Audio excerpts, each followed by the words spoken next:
continuar a explicar aquilo que eu quero transmitir, precisamos de perceber o que é a consciência. Então, dois cientistas, que é o médico Stuart Hameroff e o físico britânico Roger Penrose, desenvolveram uma coisa a que chamaram a teoria quântica da consciência, a partir da qual provaram cientificamente que existe uma coisa que podemos chamar alma ou podemos chamar consciência.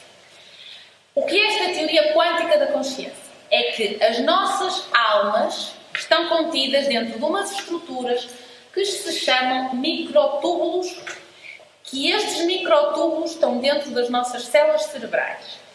Que, portanto, o nosso cérebro funciona como um computador que transmite, através das sinapses nervosas, literalmente bytes de informação, como se fôssemos um computador, e que estas nossas experiências da consciência são resultados da gravidade quântica que acontece dentro destes microtúbulos que estão dentro do nosso cérebro.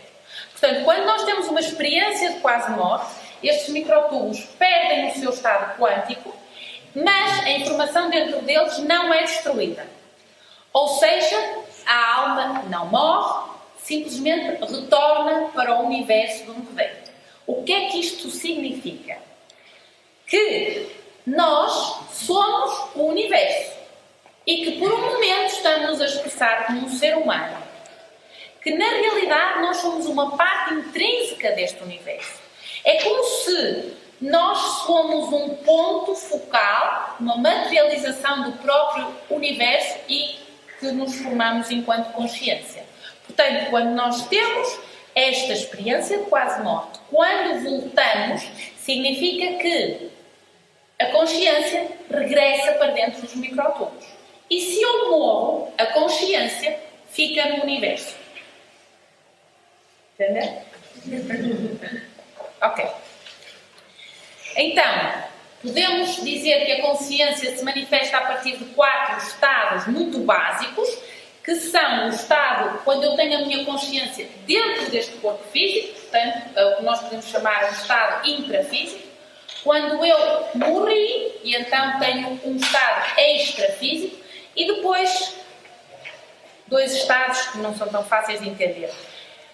Para nós termos estes 4 estados, eu preciso de ter 4 corpos. De uma forma assim muito simplificada, eu tenho este corpo, que é o corpo humano, que é o que nós chamamos o soma, o corpo físico.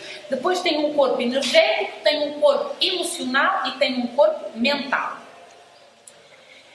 Esta explicação permite-me entender o que são as experiências fora do corpo.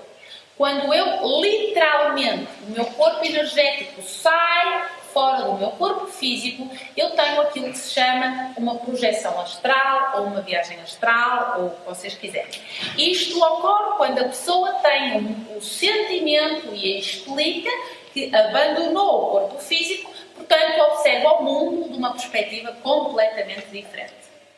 Ora, se eu tenho estas projeções conscientes, e isto nós podemos estudar, de forma a conseguirmos ter projeções astrais conscientes, quando eu deliberadamente e voluntariamente consigo fazer que o meu corpo energético saia do meu corpo físico, então eu consigo verdadeiramente autocomprovar que a consciência tem apenas uma vida, intercalada com períodos em que eu estou dentro do corpo e períodos em que eu morri.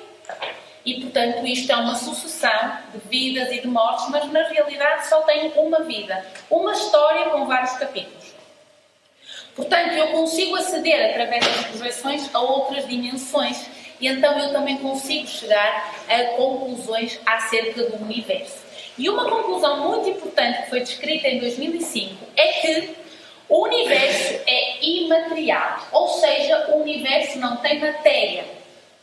O universo é uma projeção da minha consciência. Então, eu sou uma projeção do universo.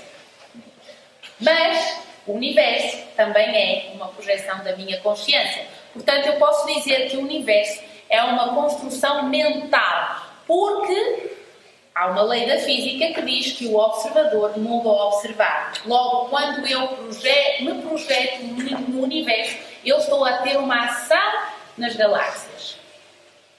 E isto também é explicado por uma coisa que se chama o campo R, que é o campo quântico, que é o campo relacional. Então, este campo R está descrito desde 1944 por este senhor, que por acaso ganhou um prémio Nobel da Física, mas eu acho que ele não sabia muito disto. Então, ele explica exatamente que este campo R é uma matriz que explica desde o DNA, às estrelas, aos planetas, a tudo. Que tudo é uma rede e chamou a isto a teoria do campo unificado. Depois dele, Gregg Braden escreveu um livro que se chama A Matriz Divina. Esta senhora escreveu um livro na base da consciência, portanto, explicando a relação entre a mente e dizendo que a mente é muito mais que o cérebro, que o nosso cérebro, de facto, não é um computador, é muito mais do que isso, porque está conectado com o universo. E, mais recentemente, a Elaine McCarthy escreveu um livro sobre o campo. Então, quando nós entendemos estes conceitos básicos de campos e que nós estamos aqui inseridos, mas que na realidade nós não vemos os fios que nos unem, nem vemos os fios que ultrapassam as paredes, mas que estamos todos conectados, entendemos que o universo é muito mais do que isto, portanto o universo é energia, e da interação entre estes diferentes níveis de energia podemos criar uma coisa que se chama um universo relacional. E então estas teorias de campo explicam uma coisa que se chama o segundo sistema solar, ou a lei do amor, que são paradigmas evolutivos que vêm falar de uma vibração mais elevada que se resume a um amor puro. Portanto, isto explica, a partir disto nós aprendemos que o amor é uma força magnética em todas as dimensões, que o amor é um agente de síntese, que é o que nos dá coerência, que é o que nos vitaliza. Portanto, que o amor não é o que não é o que resolve todas as coisas, mas sim o que coloca todas as coisas no seu devido lugar. E a partir desta definição básica de amor, que vem das teorias de campo, nós aprendemos então que as relações amorosas são exatamente o que deviam ser, que as pessoas estão exatamente onde deviam estar, que é uma sensação de total completude, é querer estar ali, exatamente ali, e não querer estar em mais lado nenhum.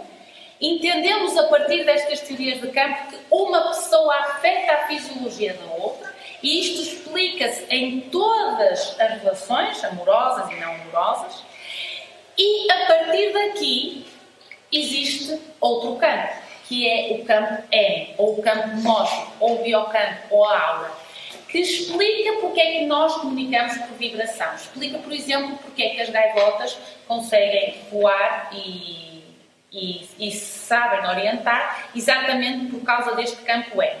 E este campo mórfico, que é o que nós também podemos chamar o biocampo, ou que nós podemos chamar a nossa aura, explica a teoria do Dr. Masaru Emoto, que é um japonês que descobriu que as moléculas da água são afetadas pelos nossos pensamentos, pelas nossas palavras e pelos nossos sentimentos. Ou seja, o que é que ele fez?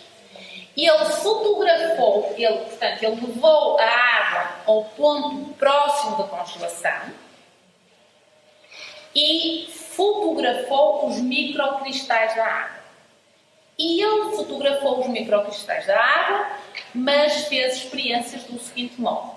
Falou para a água, pôs a água a ouvir música, fotografou a água de nascentes poluídas, de nascentes não poluídas, e este foi o resultado. Quando ele punha, por exemplo, uma sinfonia de Mozart, a água forma uns cristais hexagonais lindíssimos. Quando falamos obrigada ou eu amo-te, a água forma uns cristais lindíssimos. Mas quando dizemos, por exemplo, eu te mato, ou quando temos uma nascente poluída, a água são os cristais amorfos. Ora, isto é muito importante para entendermos que nós somos 70% de água. Significa que, se eu me comunico com vibração por outras pessoas, e se isto é um pensamento, porque ele, óbvio que não vai ser hoje que eu vou explicar isto, mas ele não se limitou só a falar, e ele depois, as experiências, as últimas, já era só com o pensamento. Portanto, ele olhava para a água, pensava e fotografava os cristais, e havia modificação dos cristais da água.